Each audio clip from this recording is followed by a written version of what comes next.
ও যুবক ভাই, আজকে থেকে তওবা করবেন। ওই অন্ধকার কবরে যাওয়ার আগে তওবা করে নেন। কয়দিন আর বাহাদুরি করবেন? এই মহামারী করোনায় কত যুবকের লাশ চলে গেল। আল্লাহর কাছে তওবা করেন, মনে মনে বলবেন, হে আল্লাহ, আমার মতো যুবক স্কুল কলেজে পড়ে, চাকরি করে, ব্যবসা করে, নামাজ পড়ে, আমি কেন পারবো না? শয়তানে বুঝি আমারে ধোকা দিয়ে দূরে সরায় রাখছে। আজকে থেকে তওবা করে নিলাম, এক ওয়াক্ত নামাজ ছাড়বো না, বেপরদায় চলবো না, দাড়ি কাটবো না, নবীর তরিকার বাহিরে চলবো না, মা বাবারে কষ্ট দিব না, ওলামায়ে কেরামের বিরুদ্ধাচরণ করবো না, দেশ ও জাতির বিরুদ্ধে ষড়যন্ত্রে লিপ্ত হব না। কারণ যদি গুনাহ নিয়ে কবরে যাই, তিনটা প্রশ্নের জবাব যদি দিতে না পারি, মদিনার নবী বলেন ওই কবর হবে জাহান্নামের টুকরা। আল্লাহ গাইবে আওয়াজ দিয়ে বলবেন, ও ফেরেশতা, এই বান্দা আমার দেওয়া সূর্যের আলো, চাঁদের আলো, পানি বাতাস ভোগ করলো, আমার দেওয়া নদীর মাছ খাইলো, গাছের ফল খাইলো, জমিনের ফসল খাইলো, কত বড় নিমক হারাম, একবারও আলহামদুলিল্লাহ বলে নাই। ওলামায়ে কেরাম পায়ে ধরে ধরে নামাজের দাওয়াত দিল, আজান শুনিয়া বান্দা মসজিদে যায় নাই। এখন আর দেরি করবা না, কবরটাকে জাহান্নামের বিছানা দিয়া দাও, জাহান্নামের সাথে রাস্তা বানাও। একটা না, দুইটা না, 70 থেকে 99টা সাপ কবরে এসে পড়ে যাবে। ও আল্লাহর বান্দা, একজন, দুইজন, তিনজনে যদি একটা কথা বলে, তখন মানুষ সন্দেহ করে এটা মিথ্যা হতে পারে। আল্লাহ আকল দিছে, একটু বালিশে মাথা লাগাই আমার কথাগুলো চিন্তা করবেন। লক্ষ লক্ষ নবীরা তো মিথ্যা বলতে পারেন না, লক্ষ লক্ষ সাহাবায়ে কেরাম তো মিথ্যা কথা বলতে পারেন না, কোটি কোটি কোটি কোটি উলামায়ে আহলে হকরা তো মিথ্যা বলতে পারেন না। ১৫০০ বছর আগের কোরআন শরীফ, এটা সিন্ধুকে তালা মারে নাই। যে কোনো লাইব্রেরিতে হিন্দু গিয়া যদি কয়েক জিল্দ কোরআন দাও, লাইব্রেরি ম্যান বলবে টাকা লাগবে না, ফ্রি দিয়ে দিলাম। এত মজার কোরআন, কত বেঈমানেরা অপচেষ্টা করলো, কোরআনের মধ্যে কোনো ভুল বের করা যায়নি। আজও পর্যন্ত একটা ভুল কেউ বের করতে পারে নাই, বরং তারা কালেমা পড়ে মুসলমান হয়ে গেল। কত হিন্দু, কত বৌদ্ধ, কত ইহুদি, কত খ্রিস্টান মুসলমান হয়ে গেল। ও আল্লাহর বান্দা, ওই কোরআনে জান্নাতেরও বয়ান আছে, জাহান্নামেরও বয়ান আছে। আপনাদের ঈমান আকীদা কি কোরআন ভুল আছে? বুঝা শুনে কইেন। এখন কিন্তু কিয়ামতের আলামত, কঠিন থেকে কঠিন ফিতনা। কি ফিতনা? কয় কোরআনেও জাল আছে। নাউজুবিল্লাহর আওয়াজটা একটু দালালি দালালি গন্ধ হইল। কি যুবকেরা, কোরআনে জাল আছে? কোরআনে ভুল আছে? যদি কেউ বলে কোরআন জাল, তার ঈমান আছে? বলেন, খুব সাবধান। আজ পর্যন্ত কোরআনের ভুল কেউ বের করতে পারে নাই, আল্লাহ হেফাজত করেছেন। ওই কোরআন সত্য, কোরআনে আপনার একটু জবাব দেন, কোরআন শরীফে জান্নাতের বয়ান আসেনি? বুঝে শুনে বলেন, জাহান্নামের বয়ান আসেনি? আচ্ছা, আসেনি, আছে কইলেন, তালে তাল মিলাইলেন। আজকে একটা কাজ কইলেন, পারবেন ইনশাআল্লাহ? কষ্টের কাজ না। সারা রাত্র তো মোবাইলের মোরাকাবা করেন, আজকে একটু মাত্র 2-3 মিনিট বাসায় গিয়া এমবি তো চালান, ঘুমাইবেন না ফজরের আগে। বাঙালির কপালে ঘুম নাই, ও মোবাইলের বরকত কেড়ে নিয়েছে ঘুম। তো আজকে বাসায় গিয়া লিখবেন বাংলায় কোরআন শরীফ, বাংলা কোরআন লিখবেন, সার্চ দিবেন, দেখবেন বাংলা কোরআন নেমে আসছে। মারিফুল কোরআন ইবনে কাসির বাংলা, এটা ডাউনলোড করবেন। এরপরে কোরআন শরীফের 114 সূরার মধ্যে কোরআন শরীফের শেষের দিকে কয়েকটা সূরা আছে, আয়াত লেখা, বাংলায় তরজমা লেখা। আজকে একটা সূরার তরজমা দেখবেন, বড় বড় না, ছোট ছোট। ওয়াইলুল লিকুল্লি হুমাযাতিল লুমাযা আল্লাযী জামাআ মালান ওয়া আদ্দাদা ইয়াহসাবু আন্না মালাহু আখলাদা কাল্লা লা ইউনবাযান্না ফিল হুতামা ওয়া মা আদরাকা মাল হুতামা। আসেনি? আজকে একটা সূরার তরজমা বাংলায় পড়বেন, কিছু মনে লাগবে না, খুলে পইরা ঘুমায় যাবেন।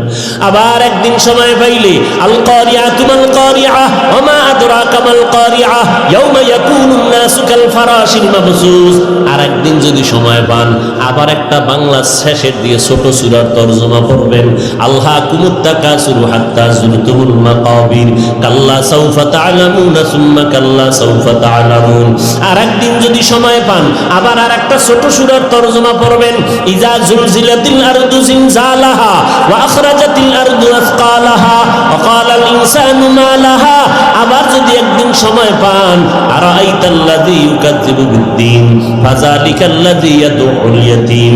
খোদার কসম করে বলে গেলাম, এই সূরার তরজমাগুলি যদি বান্দা পড়ো, দিলের মধ্যে এমন একটা ভয় অন্তরে আসবে, এগুলো সব জাহান্নামের বয়ান। কেমন জাহান্নাম আল্লাহ বানাইছেন? আল্লাহ বলেন এটা আমি আল্লাহর বানানো একটা স্পেশাল আগুন। বলে কেমন আগুন? দুনিয়ার আগুন হাতে লাগবে, হাত জ্বলবে, পাও জ্বলবে না। দুনিয়ার আগুন পায়ে লাগলে পা জ্বলবে, হাত জ্বলবে না। জাহান্নামের আগুন কেমন?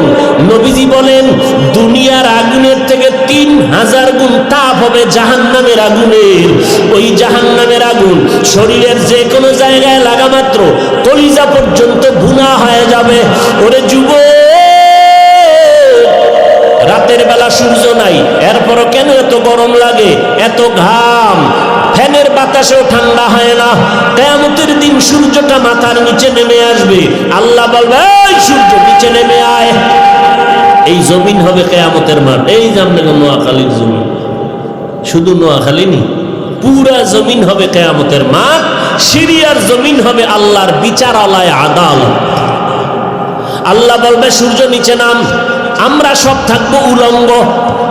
আল্লাহ পাক বলবে সূর্য তোর যত মুখ উপরে ছিল নিচে কর, যত তাপ আছে ছেড়ে দে। সূর্যের তাপে মাটির জমিনটা পুরো তামা হয়ে যাবে। মানুষের গুনাহগারের মাথার মগজগুলো ভাতের মারের মতো ফুটতে থাকবে। ওদিকে জাহান্নামের আওয়াজ, ও আল্লাহ গুনাহগার গুলো আমার পেটের মধ্যে দাও। নবী বলেন ওই অন্ধকার কবরে গুনাহ নিয়ে গেলে হাসরের ময়দানে গুনাহগার হইয়া উঠলে বড় কঠিন ভয়ঙ্কর অবস্থা হবে তোমার আমার। এখনো সময় আছে, তওবা করে নাও। ওরে কে আমার আপন? মা বাবা, ভাই বোন, স্ত্রী, পরিবার, আমার উস্তাদ, আমার কেউ না, কেউ না, কেউ না, কেউ আমার আপন না। স্বার্থের টান লাগলেই তো দেখি মা বাবায় সন্তানের বিরুদ্ধে মামলা করে, আবার সন্তান মা বাবার বিরুদ্ধে মামলা করে, আসেনি? তাহলে দুনিয়াতে কেউ আমার আপন না, সব স্বার্থপর। একমাত্র আসল আপন আমার আল্লাহ, তারপরে আমার মায়ার নবী।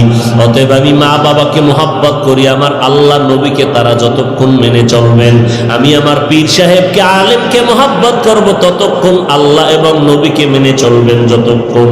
অতএব আমি আল্লাহকে মানবো, গোলামি করব, নবীর তরিকা মতে চলবো। পিছনে যত শয়তানের ধোকায় পড়ে অন্যায় করেছি আজকে তওবা করব। জীবন গেলে মরিয়া যাব, আর নামাজ ছাড়বো না। কারণ হেদায়েতের মালিক আল্লাহ, ইজ্জতের মালিক আল্লাহ, হায়াতের মালিক আল্লাহ, রিজিকের মালিক আল্লাহ।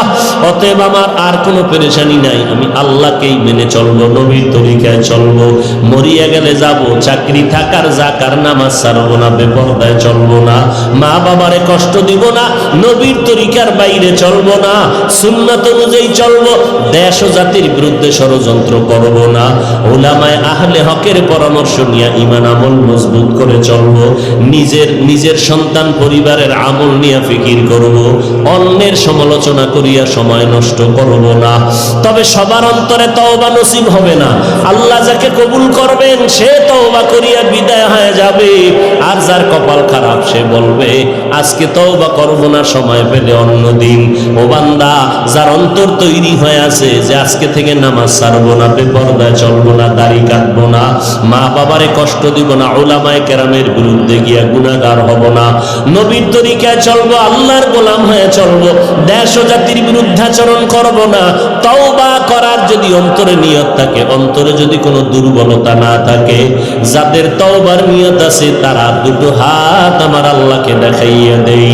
আল্লাহ আমাদের হাতগুলো কবুল করে নেন, তওবা কবুল করে নেন, তওবার উপরে মজবুত হইয়া চলার তৌফিক দান করেন, আমিন।